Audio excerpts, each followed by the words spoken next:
Jake Morrison floated in his spacesuit next to the massive black hull of the ancient ship. The vessel stretched out for miles in every direction, its surface smooth as glass but darker than the space around it. For 3 years, the best scientists in the galaxy had been trying to understand this mystery. They called it Relic 7, and it was older than any civilization anyone knew about. Jake checked his oxygen gauge and pushed himself toward the ship's main entrance. He was new to this research team, just arrived yesterday from Earth. The other scientists barely looked at him when he introduced himself. To them, humans were still newcomers to the galaxy. Most alien species had been traveling between stars for thousands of years before humans even learned to fly. The airlock hissed as Jake entered the ship. Inside, emergency lights cast red shadows on the walls. The corridors were huge, built for beings much larger than humans. Jake removed his helmet and breathed the stale air. At least the life support still worked, even if nothing else did. "Dr. Morrison, you should not wander alone," said a voice behind him. Jake turned to see Zakath approaching. The insectoid alien was 8 feet tall with 4 arms and compound eyes that reflected the dim light. Zakath was the lead researcher on this project and made it clear he thought humans had no business here. "I was just looking around," Jake said. "Sometimes fresh eyes see things others miss." Zakath's mandibles clicked in what Jake had learned was annoyance. Fresh eyes, yes, but also ignorant eyes. This ship has been studied by the finest minds from 12 different species. We have used quantum scanners, neural interfacers, and dimensional probes. Nothing responds. They walked together down the main corridor toward the ship's bridge. Along the way, they passed other researchers. A floating crystal being called Prism of Ancient Light hovered over a wall panel, its faceted body pulsing with different colors as it tried to communicate with the ship's systems. 3 small gray aliens worked together on what looked like a computer terminal. Their large black eyes focused on screens that showed only static. "How old is this ship exactly?" Jake asked. "At least 50,000 years, Zakath replied. "Perhaps older. It predates the oldest known civilization by 20,000 years. Whoever built it had technology we still do not understand." They reached the bridge, a vast circular room with a raised platform in the center. The platform held what was clearly a command chair, built for someone about Jake's size. Around the edges of the room, dozens of dark screens and control panels waited silently. "We have tried everything," said another voice. Jake looked up to see Prism of Ancient Light floating toward them. When the crystal being spoke, its body flashed different colors. "My people can interface directly with most computer systems, but this ship does not respond to any form of contact." Jake walked over to the command chair. It looked comfortable, almost familiar somehow.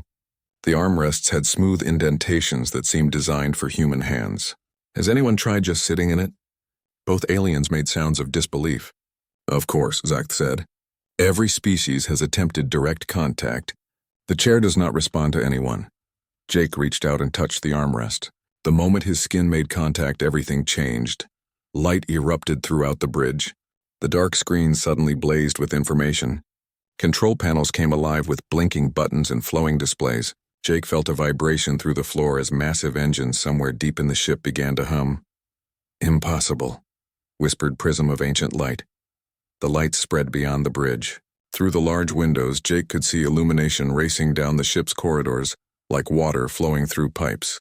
Systems that had been dead for 50,000 years were waking up. A column of blue light appeared in front of the command chair. The light shimmered and took the shape of a tall human figure, translucent but clearly visible. The hologram looked like a man in his 30s with short dark hair and kind eyes. "Welcome, Inheritor," the hologram said in perfect English. "I have waited long for your return." Jake's mouth fell open. Behind him, he heard Zakath and Prism of Ancient Light speaking rapidly in their own languages, probably calling for help. "Who are you?" Jake managed to ask. "I am Keeper, the guardian of this vessel," the hologram replied. "I am the artificial intelligence that maintains the Harbinger and preserves its knowledge for humanity's children." Humanity's children? But this ship is 50,000 years old. Humans weren't even spacefaring back then. Keeper smiled. "Time is a river, Dr. Morrison. It flows in ways you do not yet understand. Your people have forgotten much, but the blood of your ancestors flows in your veins. This ship was built by humans for humans. It responds only to human touch because it was designed that way." More alien researchers were rushing onto the bridge now. Jake heard at least 6 different languages being spoken at once as various species tried to understand what was happening. Some pointed scanning devices at him, others at the hologram. "This cannot be correct," Zakth said loudly. "Humans are a young species. You have only recently joined galactic civilization." Keeper turned to address the alien scientist. "Young, perhaps in your limited perspective. But the humans who built this ship mastered the stars when your people were still crawling in their caves." The insectoid's mandibles clicked furiously. "Lies, we have records going back 30,000 years. There are no signs of an advanced human civilization." "Because we chose not to leave signs," Keeper said calmly. "Because we knew that one day our descendants would need to find their own path to the stars. We did not want to overshadow their growth." Jake sat down in the command chair and immediately felt a connection he couldn't explain. Information flowed into his mind, not overwhelming, just present when he needed it. He could sense the ship around him, its vast size, its incredible power waiting to be used. "What happened to them?" Jake asked. "The ancient humans who built this? They evolved beyond the need for physical form," Keeper replied. "But first they prepared gifts for their children. 12 ships like this one, hidden throughout the galaxy, waiting for the day when humanity would be ready to inherit its true legacy." The room fell silent except for the humming of the ship's systems. Jake looked around at the alien researchers, seeing fear and confusion in their faces. In a few minutes, everything they thought they knew about galactic history had been turned upside down. "Dr. Morrison," Zakth said slowly, "you must understand the implications of this. If what this artificial intelligence claims is true, it will change everything." Jake nodded. He was beginning to understand that his life had just become much more complicated. Outside the ship, he knew that word of this discovery would spread quickly. Governments across the galaxy would want to know what other secrets these ancient ships might hold. "Keeper," Jake said, "what exactly am I inheriting?" The hologram's expression grew serious. "Knowledge, Dr. Morrison, power, and the responsibility that comes with both. Your ancestors left you tools that could reshape the galaxy. The question is, what will you do with them?" Jake spent the next 3 days learning to communicate with Keeper, while alien scientists watched his every move. The ship's artificial intelligence was patient, answering Jake's questions and slowly revealing the incredible truth about humanity's past. The hologram appeared whenever Jake sat in the command chair. "Your ancestors called this vessel the Harbinger," Keeper explained. "It is one of 12 ships built during the height of human civilization, approximately 52,000 years ago." Jake shook his head in amazement. "But we have no records of any advanced human civilization from that time period." "That was intentional," Keeper said. "Your ancestors foresaw a great change coming, something that would force them to abandon physical existence. They did not want their descendants to be burdened by impossible expectations or to live in the shadow of past achievements." Around the bridge, alien researchers took notes and recorded everything. Zakth stood nearby, his compound eyes never leaving Jake. The insectoid scientist had been sending regular reports to his government, and Jake could see the worry in his movements. "Show me," Jake said to Keeper. "Show me what they were like." The air above the bridge shimmered, and suddenly Jake was looking at a 3-dimensional image of a solar system. But this was no ordinary system. The star was surrounded by a perfect ring of artificial structures, each one the size of a moon. Ships moved between them like schools of fish. "This was the Arcturus system," Keeper said. "One of 3,000 systems under direct human control. Your ancestors were master builders. Dr. Morrison, they moved stars, created planets, and shaped space itself to their will." The image changed, showing cities that floated in space without any visible means of support. Gardens grew in the vacuum between buildings, their plants somehow thriving without atmosphere. Humans walked among the gardens, but they looked different, taller, more graceful, with eyes that seemed to hold depths of knowledge. "They enhanced themselves," Jake said. "It wasn't a question." "Yes." Nanotechnology flowed through their blood, allowing them to survive in any environment and process information at incredible speeds. They could live for thousands of years and transfer their consciousness between bodies if needed. Prism of ancient light floated closer, its crystalline form pulsing with nervous energy. "If humans were so advanced, why do current humans seem so limited?" Keeper's expression grew sad. "Because they chose to start over. When the time came for them to ascend to pure energy, they decided their descendants should grow naturally, without relying on their ancestors' gifts. They hid their technology and allowed human civilization to develop on its own path. But why leave the ships? Jake asked, as insurance. They knew that one day, humanity would need the tools and knowledge to defend itself and grow beyond its current limitations. The ships were hidden in different parts of the galaxy, waiting for the right time to be discovered. The images changed again, showing the construction of the 12 ships.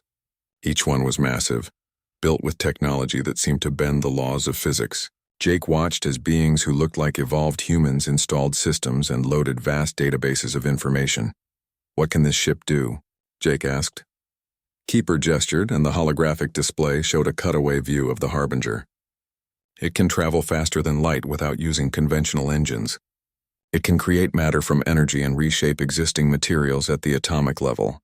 Its weapons could destroy a planet or disable an entire fleet without causing permanent harm. Its medical systems can cure any disease and extend human life indefinitely. The alien researchers around the bridge grew quiet. Jake could feel the tension in the room increasing. He was describing technology that made every species in the galaxy look primitive by comparison. The fabrication systems can create smaller ships designed specifically for human use. Keeper continued. Personal spacecraft, advanced tools, environmental suits that would allow humans to survive in any conditions. Everything your people need to reclaim their rightful place among the stars. Zakth stepped forward, his mandibles clicking rapidly. "Dr. Morrison, you must understand what this means. If humans have access to such technology, it will upset the balance of power throughout the galaxy." Jake looked at the insectoid scientist. Over the past few days, he had noticed changes in how the aliens treated him. The dismissive attitude was gone, replaced by something that looked like fear. "I'm still the same person I was a week ago," Jake said. "No," said a new voice. Everyone turned to see a tall, pale alien with large black eyes entering the bridge. Jake recognized him as Velkoth, a representative from the Galactic Council. "You are no longer just Dr. Jake Morrison, human archaeologist. You are now the inheritor of the most advanced technology in known history." Velkoth approached the command chair but stopped several feet away. "The Council has been monitoring this situation. We have concerns." "What kind of concerns?" Jake asked. 12 ships like this scattered across the galaxy.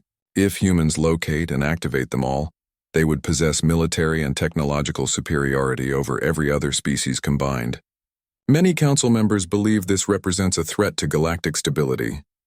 Jake felt a flash of anger. "A threat? We haven't threatened anyone."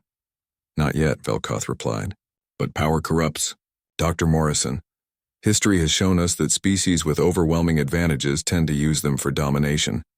Keeper's hologram flickered with what Jake was learning to recognize as annoyance. "Your council fears what it does not understand. The ancient humans had power far beyond what these ships represent, yet they chose cooperation over conquest." "Ancient humans," Velkoth said, "not current humans. How do we know modern humanity will make the same choices?" Jake stood up from the command chair. As he did, he felt something strange. The ship's systems were still connected to him somehow. He could sense the power flowing through the vessel, the vast databases of knowledge waiting to be accessed. It was intoxicating. "Maybe you don't," Jake said quietly. "Maybe you'll just have to trust us." The silence that followed was uncomfortable. Jake could see the alien researchers looking at each other, having silent conversations through gestures and expressions he couldn't interpret. "Dr. Morrison," Zakth said finally, "perhaps it would be wise to proceed slowly, to study this technology carefully before making any decisions about its use." "Study it?" Jake asked. "Or control it?" "Both," Velkoth said honestly.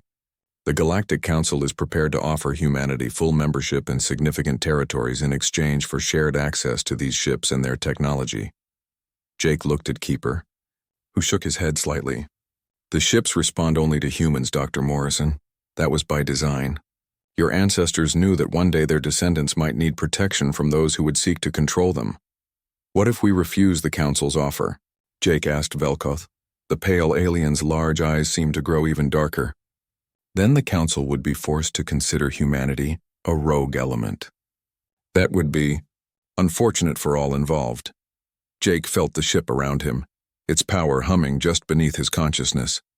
For the first time since discovering his heritage, he understood why the aliens were afraid. With technology like this, humans wouldn't need to ask for anything. They could simply take it. The question was, what kind of people did Jake want his species to become? News of the ancient human ship spread across the galaxy faster than Jake had expected. Within a week, the empty space around Relic 7 was filled with vessels from dozens of different species. Some came as observers, others as potential allies, but many came as threats. Jake stood on the Harbinger's bridge, watching through the main screen as more ships arrived. The largest fleet belonged to the Thakron Empire, a militaristic species that had dominated this sector of space for over 1,000 years. Their gray warships formed a defensive wall around the research station. "They are not here to protect us," Keeper observed. The AI's hologram stood beside Jake, its expression grim. "The Thakron see your awakening as a direct challenge to their authority." "How many ships do they have out there?" Jake asked. 47 combat vessels, including 3 dreadnoughts, Keeper replied after a moment. Their combined firepower could destroy this research station and everything around it.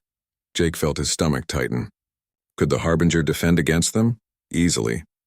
But doing so would prove their point that humans are a threat. The bridge doors opened and Captain Lisa Hayes walked in. The Earth Defense Force officer had arrived 2 days ago with a small fleet of human ships, but they were vastly outnumbered by the alien forces gathering outside. "Jake, we need to talk," Lisa said. She was a tall woman with short blonde hair, and the kind of confidence that came from years of command.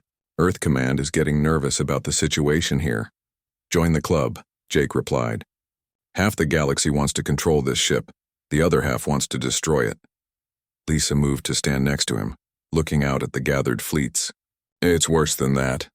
We're getting reports that other ancient ships have started activating across the galaxy. Every time one comes online, it sends out some kind of signal that the others can detect." Jake looked at Keeper. "Is that true?"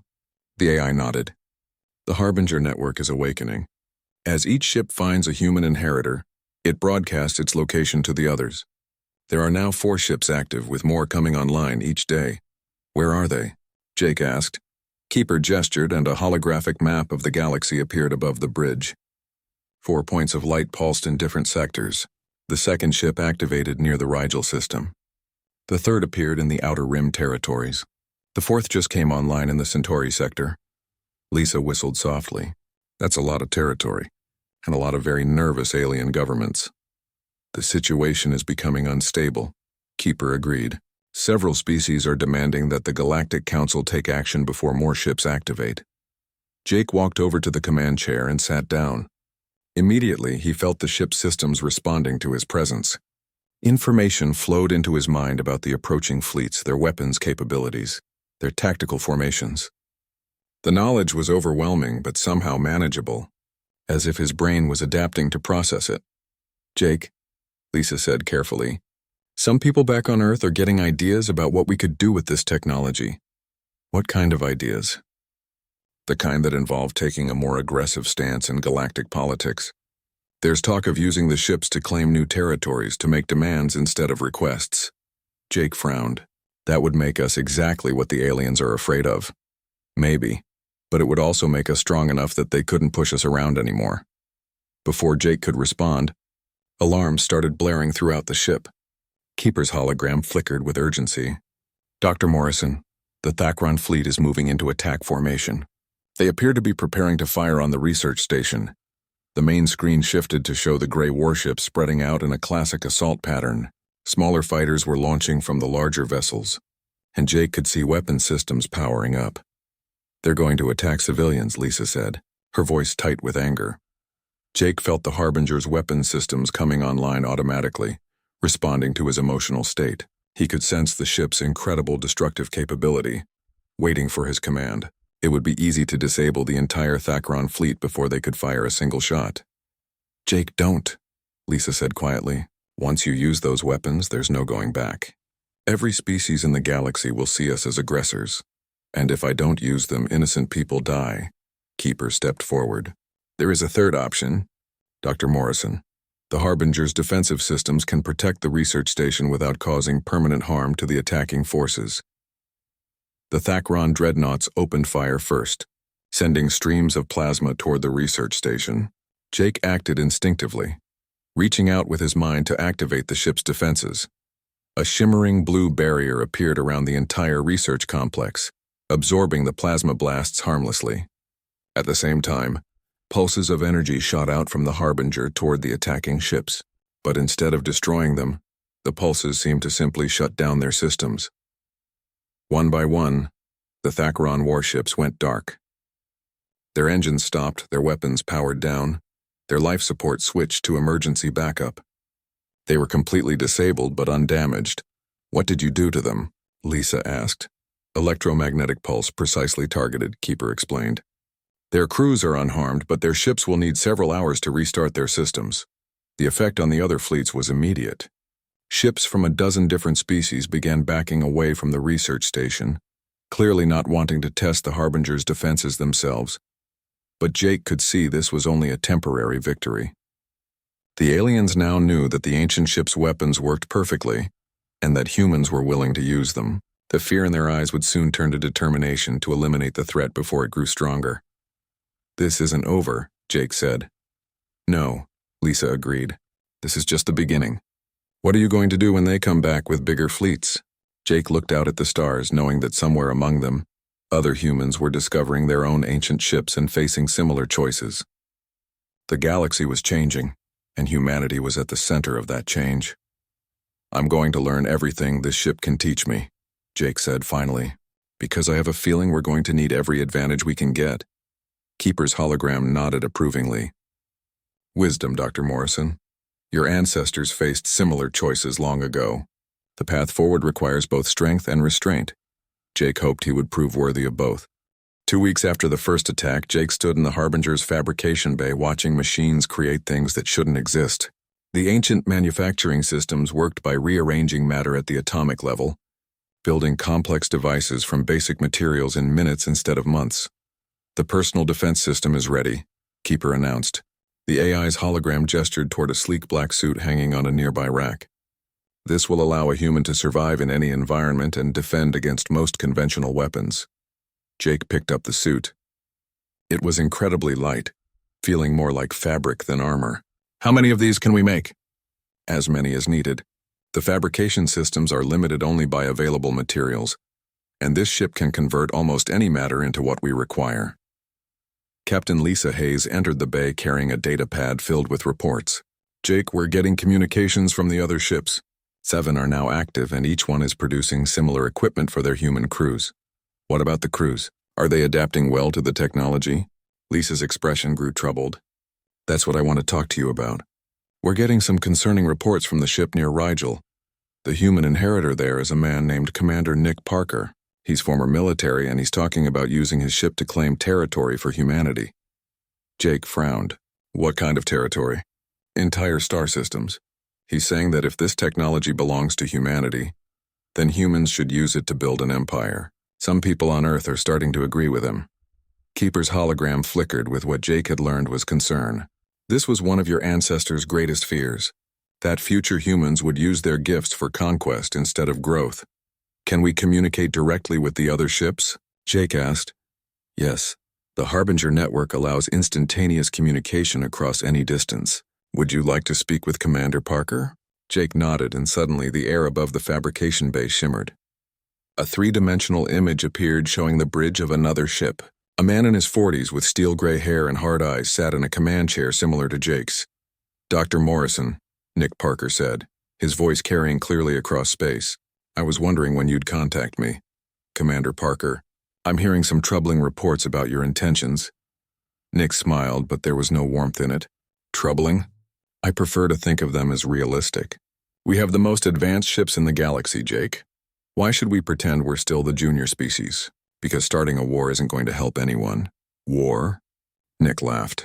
"This wouldn't be a war. It would be a very short demonstration of superiority. The alien species have been looking down on humanity for decades. Maybe it's time they learned some respect." Behind Nick, Jake could see other humans working at control stations. They looked excited, eager, and that worried Jake more than anything else. The technology was meant to protect humanity, not conquer others, Jake said. "According to who? An artificial intelligence programmed by people who disappeared 50,000 years ago? Maybe they were wrong, Jake. Maybe they were too soft, and that's why they're not around anymore." Keeper stepped forward, his hologram visible to both ships. Commander Parker, your ancestors did not disappear because they were weak. They transcended physical existence because they had grown beyond the need for conquest and domination. Nick's expression hardened. Easy words from a computer program. But I'm dealing with real threats in the real world. 3 alien fleets are gathering near my position and they're not here to negotiate. Have you tried talking to them? Jake asked. I tried. They want me to surrender the ship for galactic security. When I refused, they started bringing in more firepower. Jake could see the problem. Nick was right that the aliens were being unreasonable, but his solution would only make things worse. There has to be another way, Jake said. Your way didn't work out so well either, Nick replied. I heard about the Thakron attack on your position. You disabled their fleet, but did that solve anything? Are there fewer alien ships in your area now? Jake looked out through the fabrication bay's windows at the dozens of vessels still surrounding the research station. If anything, there were more ships now than before. It bought us time, Jake said. Time for what? To figure out how to give up our advantages to make the aliens feel better about themselves? The communication ended abruptly as Nick cut the connection. Jake stood in silence for a moment, processing what he had heard. He's not entirely wrong, Lisa said quietly. The alien fleets are still out there and more arrive every day. Earth Command is getting pressure from the Colonial Council to take a stronger stance. What kind of pressure? Jake asked. Some colonies are talking about declaring independence if Earth doesn't use the ancient ships to secure better territory and resources. They're tired of accepting whatever scraps the alien governments are willing to give us. Jake walked over to look out at the gathered fleets. He could see ships from the Azari Collective, the Veltar Consortium, and at least 6 other major species. All of them watching, waiting, planning. Keeper, what would happen if we tried Nick's approach? If we used the ships to claim territory by force? The AI was quiet for a long moment. Short term, you would succeed. The ancient ships are powerful enough to defeat any current military force. But success would come at a terrible cost. What cost? Unity. The moment humanity uses these ships for conquest, you become exactly what the other species fear. Every alien government would unite against you, and the galaxy would be consumed by warfare for generations. And if we don't use the ships, if we try to negotiate and compromise, then humanity risks losing its chance to claim its rightful place among the stars. But you also preserve the possibility of building something better than an empire. Lisa checked her data pad again.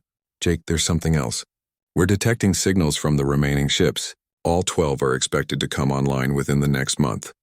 When they do, every species in the galaxy will be forced to choose sides, Jake finished. Either they accept humanity as an equal partner, or they try to destroy us while they still think they can. Jake felt the weight of responsibility settling on his shoulders. The decisions he made in the coming weeks would determine not just his own future, but the future of his entire species. And somewhere out there, other humans with similar power were making their own choices about what kind of people they wanted to become. The ancient ships were awakening, and with them, humanity's greatest test was about to begin. The final confrontation came 3 weeks later when all 12 ancient ships had awakened across the galaxy. Jake stood on the Harbinger's bridge, surrounded by holographic displays showing the locations of his fellow inheritors. Each ship pulsed with power, connected through an invisible network that spanned space itself. The Thakron Empire and Azari Collective have formed an alliance, Captain Lisa Hayes reported. Studying intelligence reports from Earth Command, combined with their smaller allies, they've assembled the largest military force in galactic history. Jake nodded grimly. Through the main screen, he could see the massive fleet gathering at the edge of the star system. Over 3,000 ships from dozens of species, all united by their fear of humanity's newfound power. Commander Parker? Jake asked. Lisa checked her communications panel. He's taken his ship to the Rigel system and declared it human territory. 4 other inheritors have joined him. They're calling themselves the New Human Empire. And the others? 3 are staying neutral, trying to avoid the conflict entirely. 2 have gone into hiding. You're the only one advocating for cooperation. Jake felt the loneliness of his position. Even among his own species, his path seemed to have few supporters. But Keeper's hologram appeared beside him, offering silent support. Dr. Morrison, the AI said, it is time to make contact with the network. Your fellow inheritors need to understand what they truly possess. What do you mean? The 12 ships are not separate vessels. They are components of a larger system, designed to work together. When fully integrated, they become something far greater than the sum of their parts. Jake sat in the command chair and immediately felt the connection to the other ships strengthen. Suddenly, he could sense the thoughts and emotions of the other 11 inheritors scattered across the galaxy. Some felt eager for battle, others were afraid, and a few seemed overwhelmed by the responsibility. "Can you show them what I'm seeing?" Jake asked Keeper. "Yes, but be warned, Dr. Morrison. What you are about to share will change everything." The network activated, and suddenly all 12 inheritors were standing together in a shared virtual space that existed nowhere and everywhere at once. Jake found himself face to face with people he had only spoken to through communications before. Nick Parker stood at the center of the group, his expression hard and determined. "Jake, this better be important. I've got alien fleets moving toward my position." "We all do," Jake replied. He gestured, and the virtual space around them filled with images from the ancient human civilization. "But before we decide how to face them, you need to see something." The inheritors watched in stunned silence as the history of their ancestors unfolded around them. They saw the vast cities floating in space, the technologies that could reshape matter and energy, the civilizations that spanned thousands of worlds. "This is what we were," Jake said. "But more importantly, look at what we chose to become." The images shifted to show the ancient humans in their final days. Instead of using their godlike powers to dominate the galaxy, they were teaching other species, sharing knowledge, helping younger civilizations grow and develop. "They could have ruled forever," Jake continued. "Instead, they chose to evolve beyond the need for physical power. They left us these ships not as weapons of conquest, but as tools to help us follow their example." Nick shook his head. "Pretty words, Jake, but philosophy won't stop the fleets heading our way." "Maybe not. But there's something else you need to know." Jake gestured again, and the virtual space showed the approaching alien armada. "Keeper, show them what happens if we fight." The AI's simulation was terrifyingly realistic. It showed the 12 ships engaging the combined alien fleets in battle. The ancient human vessels won easily, destroying or disabling thousands of enemy ships, but the victory was hollow. "This is just the first fleet," Keeper explained. "Every species in the galaxy would unite against you. Billions would die in the wars that follow. Entire civilizations would be destroyed. The galaxy would burn for 1,000 years. And if we surrender?" asked another inheritor, a woman named Amy Foster from the ship near Centauri. "Then humanity remains a junior species forever," Nick said. "Always asking permission, never taking what we deserve." Jake stepped forward. "There's a third option, but it requires all of us working together." Before anyone could ask what he meant, alarms started blaring in the real world. The alien armada was moving, 3,000 ships closing in on all 12 ancient vessels simultaneously. "They're not trying to negotiate," Lisa's voice came through the network. "All fleets are moving to attack positions." Jake felt the network's power building around him as the other inheritors prepared to defend themselves. But instead of activating weapons, he reached out through the consciousness expansion field that connected all 12 ships. "What are you doing?" Nick demanded. "Something my ancestors did once before," Jake replied. "Something that changed the galaxy forever." The field expanded outward from the 12 ships, moving faster than light itself. It swept over the attacking fleets, touching the minds of every alien aboard every vessel. For a brief moment, thousands of different species experienced what it meant to be human.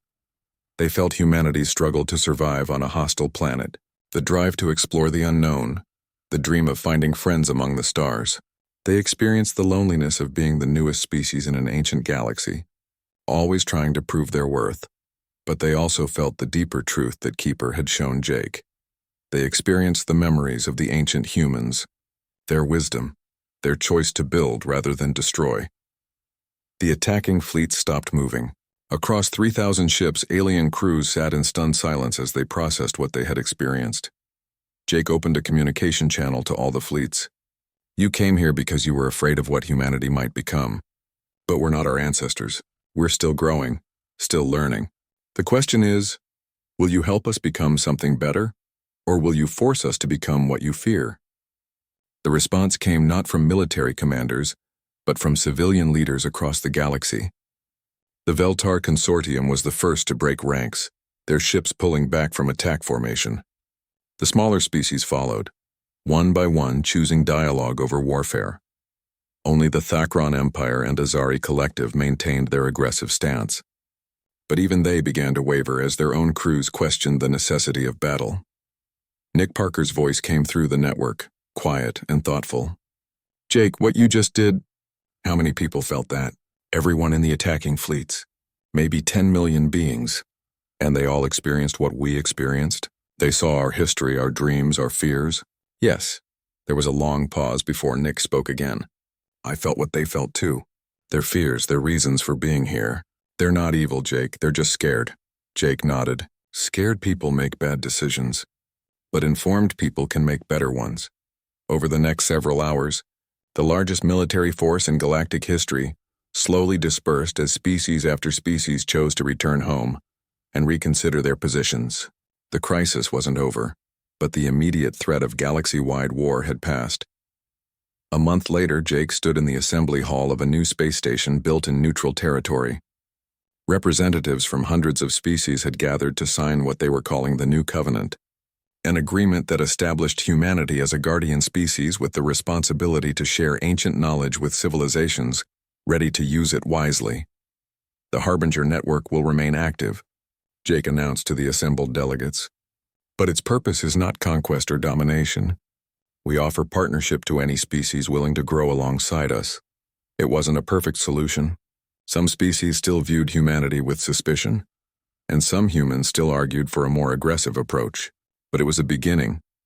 As Jake looked out at the diverse crowd of beings from across the galaxy, he felt his ancestors' approval flowing through the ancient ship systems. They had left their descendants not just tools of power, but the wisdom to use them well. The galaxy was changing, and humanity was leading that change not as conquerors, but as teachers and friends. It was exactly what his ancestors had hoped for when they built the 12 ships and scattered them among the stars, waiting for the day when their children would be ready to inherit both their legacy and their dreams.